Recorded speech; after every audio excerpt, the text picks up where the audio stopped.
तो मैं हूँ वंदना भारती और आप देख रहे हैं कमोडिटी इनसाइट। सबसे ज्यादा चर्चा आजकल एक बात की है कि 8 से लेके 14 जनवरी तक यहाँ पे इंडेक्स रीबैलेंसिंग होगी और इससे पहले सिल्वर और गोल्ड में बड़ी गिरावट आने वाली है। क्या होता है इंडेक्स रीबैलेंसिंग, कैसे ये काम करता है, कैसे इसके इम्पैक्ट आते हैं तो ये टेम्पररी होता है या लॉन्ग टर्म होता है, सारी चीजों पे हम बात करेंगे यहाँ पे। मैंने एक खास पीपीटी आप लोगों के लिए यहाँ पे बनाया है और होप सो आप लोगों को ये अच्छा लगेगा।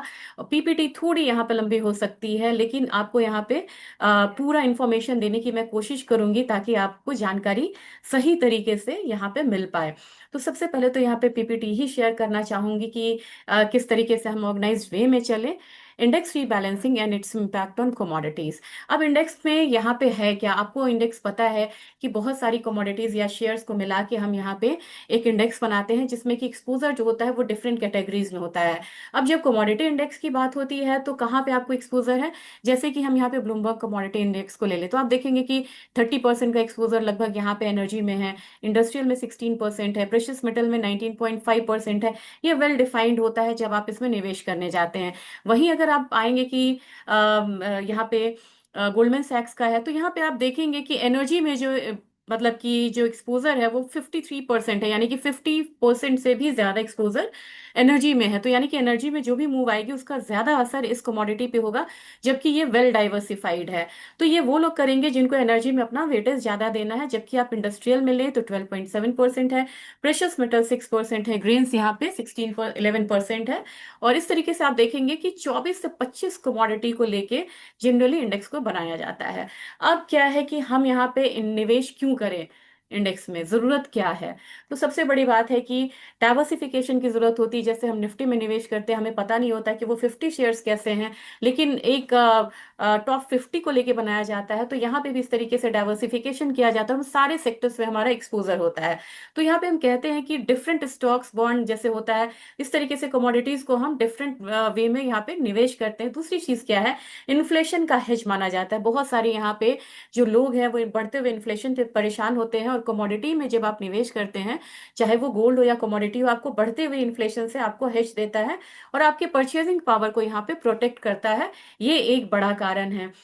इसके बाद है तीसरा कारण सबसे बड़ा, आपको ब्रॉड मार्केट में एक्सपोजर लेना है। क्योंकि ये जो जो लोग बड़ा पोर्टफोलियो यहाँ पे मेंटेन करते हैं ना, बहुत बड़ा एक्सपोजर होता है, तो वो एक्सपोजर अपना सारे सेक्टर्स में रखना चाहते हैं ताकि उनका जो पोर्टफोलियो हो वो बैलेंस्ड हो बिल्कुल। यानी कि जब इक्विटी चले तो इक्विटी में एक्सपोजर है, वहां उन्हें मुनाफा मिले, फिर कमोडिटी चल रहा है तो कमोडिटी में मुनाफा मिले, करेंसी बॉन्ड, वो सारी चीजों को अपने पोर्टफोलियो में रखते हैं। तो ब्रॉड एक्सपोजर के लिए वो एनर्जी, मेटल्स, एनर्जी, एग्रीकल्चर, सारी कमोडिटीज में एक्सपोजर लेना चाहते हैं। और जब लेना चाहते हैं तो एक टूल खरीदेंगे, वो क्या है, कमोडिटी इंडाइसेस, और उनका सारा एक्सपोजर यहाँ पे निकलता हुआ दिखेगा। इन्वेस्ट कौन करते हैं, बड़ी बात यहाँ पे ये है, इंडिविजुअल इन्वेस्टर्स तो यहाँ पे करते ही करते हैं जिनको इन्फ्लेशन के का फायदा उठाना है, प्रोटेक्शन चाहिए, स्पेकुलेशन लेना है। यहाँ पे फिजिकल मार्केट में एक्सपोजर नहीं है, ये यहाँ पे सबसे बड़ी बात है।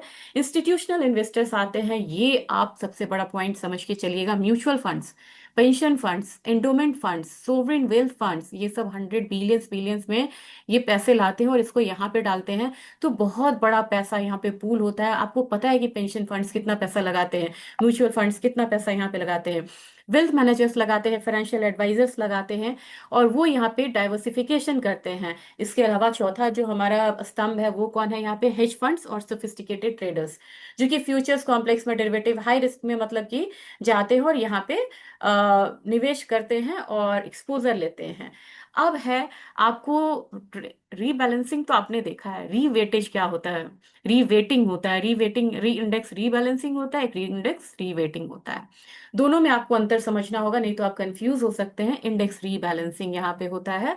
अब मान लीजिए कि मैं आपको 2022 का यहाँ पे एग्जांपल जैसे दूं कि निकल के प्राइसेस बहुत ज्यादा बढ़ गए थे, बहुत ज्यादा बढ़ गए थे। तो क्या हुआ कि अब लगा कि अगले साल निकल यहाँ पे अंडर परफॉर्म कर सकता है, या यहाँ पे कुछ ऐसे मतलब फंडामेंटल्स आए जो शार्प वहां पे करेक्शन दे सकता है। तो उस इंडेक्स में क्या किया कि निकल को हटा के उन्होंने कोकोआ डाल दिया था। ये लाइव एग्जांपल, कोई हाइपोथेटिकल नहीं है। आप यहाँ पे आप देख सकते हैं 2022 की बात है ये, तो इसको आप चेक कर लीजिएगा, फैक्ट चेक जरूरी होता है।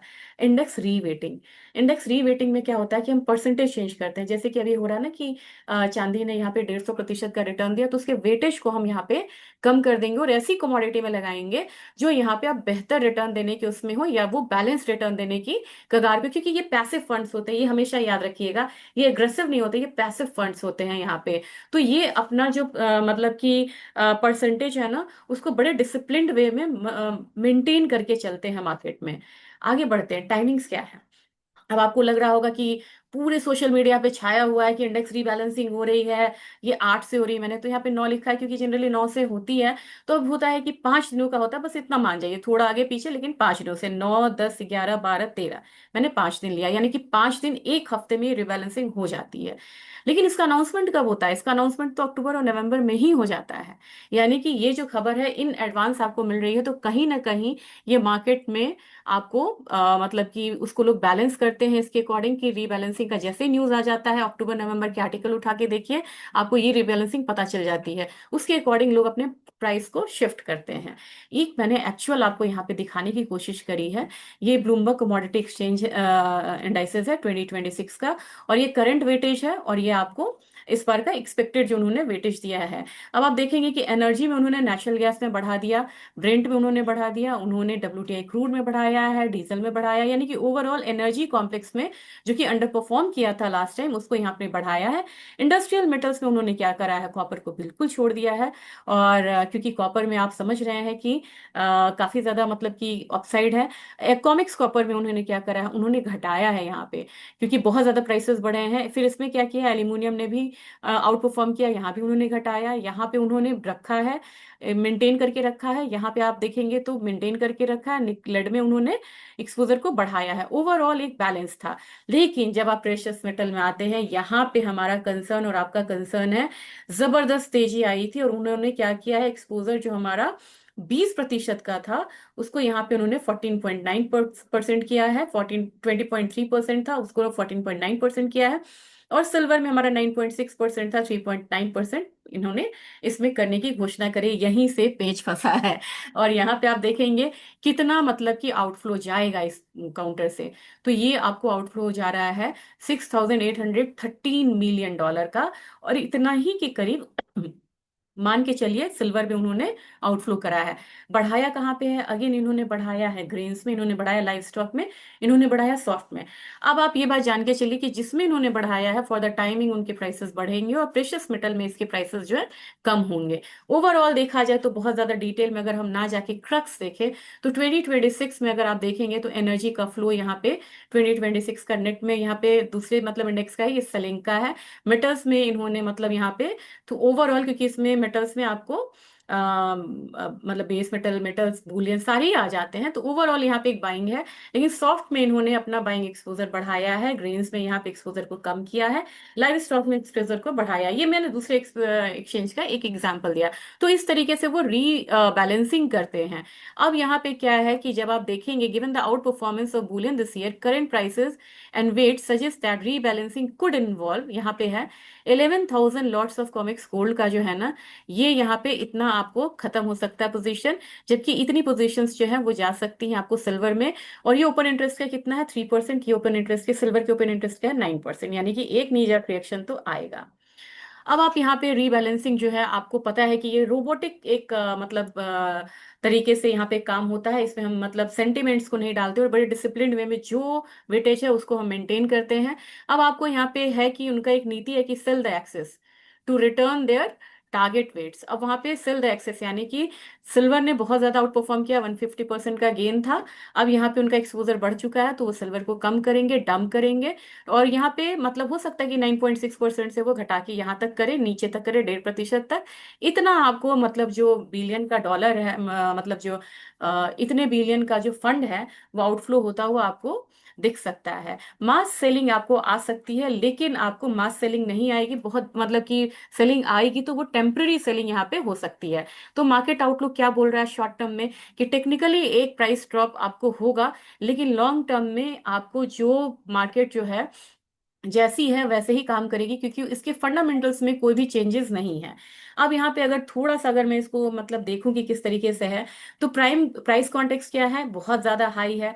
इसलिए ये है कि prime target for profit booking. अब वो यहाँ पे प्रॉफिट बुकिंग करेंगे, क्योंकि वो मान के चलते हैं कि हमें इतना परसेंटेज मिल जाएगा तो हम प्रॉफिट बुकिंग करेंगे। एक्शन इसकी क्या होगा, इतने बिलियन का जो सिल्वर होगा वो सेल किया जाएगा, तो एक टेम्परेरी डाउनसाइड देखा जाएगा।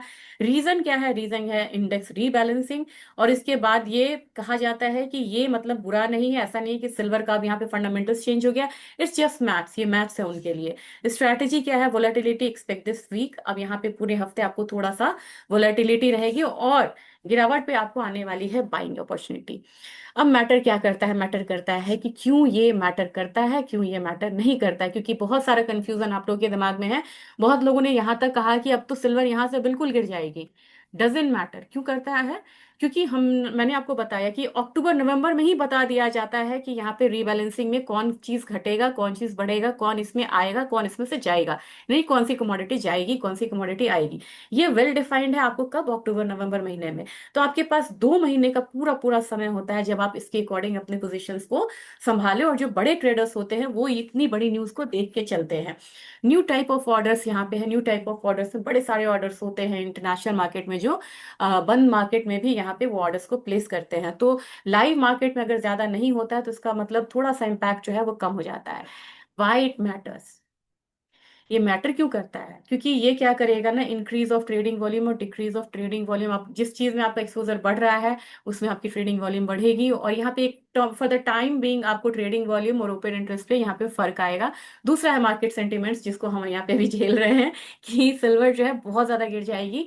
बहुत ज्यादा नहीं गिरेगी, गिरेगी लेकिन ज्यादा नहीं गिरेगी। अब यहाँ पे ये बड़े स्लाइड से इसको देख के घबराइएगा नहीं, क्योंकि ये चीजें जानना जरूरी है। और अगर आप देखेंगे तो वेट शिफ्ट होता है, मैंने इसमें एक्चुअल डेटा यहाँ पे लिया हुआ है जो कि आपको जानना चाहिए। अगर इसमें आप देखेंगे कि कितना फ्लो जाता है, 1% की अगर बात करेंगे कि ऑयल का वेटेज अगर रिड्यूस कर दिया जाए, $2 बिलियन का फर्क आता है। अगर आप देखेंगे कि बड़े बड़े मतलब जो है, जैसे कि S&P का गोल्डमैन का जो इंडेक्स है उसमें आपने देखा था 55% का वहां पे वेटेज था, तो उसमें बहुत ज्यादा फर्क पड़ जाता है, इनफैक्ट 1% से भी। अब उन्होंने क्या करा था, एक बारी उन्होंने क्या करा था कि अपना जो एक्सपोजर है 2021 में WTI से हटा के उन्होंने ब्रेंट क्रूड पे डाल दिया था। तो क्या हुआ था, WTI का जो मतलब है वो ये डिस्काउंट पे आ गया और ये प्रीमियम से चला गया था। तो इनका जो स्प्रेड है ये $2 बढ़ गया था। $2 स्प्रेड पे काम करना बड़ी मतलब अच्छी स्ट्रैटेजी यहाँ पे हो सकती है। तो इससे क्या हुआ, $2 का फर्क आया। तो एक कमोडिटी में जो $50 की, इसमें $2 का स्प्रेड आ जाए तो वो आर्बिट्रेज के लिए बहुत अच्छी एक कमोडिटी हो सकती है। अब यहाँ पे एनर्जी में अगर मूव आता है तो 50-60% यहाँ पे वेटेज है। तो उनका 1% भी जो मूव है ना, वो मतलब $5 बिलियन से $8 बिलियन को यहाँ पे घुमा सकता है। तो मार्केट वहां पे एक बार शेक जरूर करेगी। लेकिन प्राइस एक्शन अब आप जान लीजिए, आज के दिन में यहाँ पे आपको सिल्वर गिरना शुरू हो गई है। 2-3 दिन पहले से प्राइस एक्शन शुरू हो जाता है रीबैलेंसिंग से पहले। और हमारे मार्केट में भी आज देखेंगे कि आज सिल्वर और गोल्ड दोनों गिर रही है। और उसके बाद क्या है कि 48 आवर्स के बाद एक मीन रिवर्जन होता है, और 48 आवर्स के बाद प्राइसेस जो है दोबारा पटरी पे आ जाता है। एक तो मैंने आपको एग्जांपल बता दिया, दूसरा एग्जांपल मैं दिखाऊंगी। सोयाबीन 2023 में क्या हुआ था। ब्लूमबर्ग कमोडिटी एक्सचेंज ने उन्होंने टारगेट को यहाँ पे वेट जो था उसको मतलब कि as Bloomberg commodity exchange increase its target weight for soybean और कॉर्न दोनों के लिए यहाँ पे बढ़ा दिया। वहां पे मैसिव यहाँ पे बाइंग की पोजीशंस जो हैं वो आई, और फ्यूचर्स जो था वो 1.1% अप हो गया first 3 days of the rebalance despite a neutral USDA support report. अब मतलब अब यूएसडीए ने कुछ नहीं बोला कि यहाँ पे प्रोडक्शन घट रहा है या बढ़ रहा है, कुछ भी नहीं। यूएसडीए का न्यूट्रल रिपोर्ट था। लेकिन क्या हुआ, जब इसका एक्सपोजर ब्लूमबर्ग कमोडिटी एक्सचेंज पे बढ़ा था तो इसके प्राइसेस हर दिन 1% का एक बढ़त लेता था। दूसरी चीज क्या है, जब निकल में 2022 में पोस्ट स्क्वीज जब आया था, तो एलएमई में हमें अब बैलेंस को मेंटेन करना था। जब एलएमई की निकल क्राइसिस हुई थी, आपको याद होगा कि एक दिन में 100% का प्राइस जो है वो बढ़ गया था। और निकल उस दिन के ट्रेड को एलएमई ने हॉल्ट करके जो डिलीवरी दी थी वो एक दिन प्रीवियस पे दी थी, अगर आपको याद हो। तो उन्होंने रीवेट करा था, और उस दौरान उन्होंने जो इसके इंडेक्स वाले थे उन्होंने निकल को खरीदा था। $5 मिलियन का निकल खरीदा था और परसेंटेज को मेंटेन रखा था, टू मेंटेन इट्स परसेंटेज। जबकि यहाँ पे आर्टिफिशियली वहां पे कोई भी प्राइस डिमांड जो है वो ड्रॉप नहीं हुआ था या कोई डिमांड बढ़ा नहीं था, लेकिन उन्होंने अपने परसेंटेज को मेंटेन रखा था। अब गोल्ड वर्सेस सिल्वर रेशियो आते हैं, असली मुद्दे पे आते हैं। Silver often has a smaller liquidity pool than gold, लेकिन अब ये बात नहीं है। पहले क्या था कि अभी भी है कि गोल्ड को जितनी जल्दी लोग ले लेते हैं, सिल्वर को नहीं लेते हैं। लेकिन जब इंडेक्स रीबैलेंस होता है ना, तो अगर मान लीजिए कि गोल्ड ने जितना रिएक्शन दिया, उसका तिगुना रिएक्शन आपको सिल्वर में आता है, यानी कि 3 गुना जो है वो यहाँ पे रिएक्शन सिल्वर में आता है। सिल्वर की मार्केट जो है वो थिन है, लेकिन अब वॉल्यूम थिन यहाँ पे नहीं रह गई है। तो मान के चलिए कि आपको एक बारी तो है ये झटका देखने को मिलेगा, प्राइसेस जो है डाउन साइड आ सकता है। अब यहाँ पे मैं आपको ले चलती, जब इतनी बातें हुई हैं, थोड़ा मुझे टाइम और दीजिए और मैं आपको दिखाती हूँ कि लाइव में किस तरीके से ट्रेड कर रहा है आपको ब्लूमबर्ग कमोडिटी एक्सचेंज। अब ये आपको रहा ब्लूमबर्ग कमोडिटी इंडाइसेस, सॉरी मैंने एक्सचेंज बोल दिया। अब आप देखिए ये आपको ट्रेडिंग चल रही है, ओवरऑल देखेंगे तो आपको मैं मंथली करके दिखाती हूँ किस तरीके से ये ट्रेडिंग होती है और किस तरीके से ये बैलेंस करके चलता है। अगर आप देखेंगे, अगर मैं इसको 12 मंथ्स का ही कर दूं कि 12 मंथ्स में इसका मतलब कि ईयरली परफॉर्मेंस क्या रहा है बढ़ते हुए वॉल्यूम के साथ। इनफैक्ट आप देखेंगे बढ़ते हुए वॉल्यूम के साथ पिछले 2 साल 3 साल को अगर ले, लो को ले, तो इसने जो रिटर्न दिया है वो करीब करीब आपको एक मॉडरेट 22% का रिटर्न जो है उसने दिया है। तो ये लो रिस्क एक अच्छा रिटर्न आपको देती हुई नजर आ रही है ये मतलब इंडाइसिस। और इससे आपका एक जो पोर्टफोलियो है वो मेंटेन रहता है। लेकिन जाने से पहले इसको मतलब खत्म करने से पहले हमें देखना है सिल्वर। सिल्वर यहाँ पे ऑलरेडी आपको कमोडिटी गिर रही है, तो नीचे की तरफ आपको $74 इंटरनेशनल मार्केट में। हमारे मार्केट की बात की जाए तो आप इसको मान के चल सकते हैं कि नीचे गिरा तो ये 244 तक, 2,44,000 तक आ सकता है। जबकि सिल गोल्ड की बात की जाए तो गोल्ड में जो गिरावट है वो आपको 4350 तक इनफैक्ट हो सकता है। और हमारा बाजार जो है वो कम रिएक्शन देगा, और वो मुझे लग रहा है कि वो रिएक्शन आपको 1,35,000 तक, 1,32,000 तक हो सकता है। जबकि बाहर के बाजार में ये 4350 तक होगा। तो ये मैंने कोशिश करी है कि कंप्लीट वीडियो आप लोगों को बनाऊं इंडेक्स रीबैलेंसिंग का। होप सो आप लोगों को ये अच्छा लगा होगा, क्योंकि काफी मेहनत लगती है इस वीडियो को बनाने में, जानकारी इकट्ठा करना, प्रेजेंटेशन। तो और आपको ये अगर प्रेजेंटेशन अच्छी लगी है तो इसे ज्यादा से ज्यादा शेयर करिएगा ताकि इसकी रीच बढ़े। Thank you.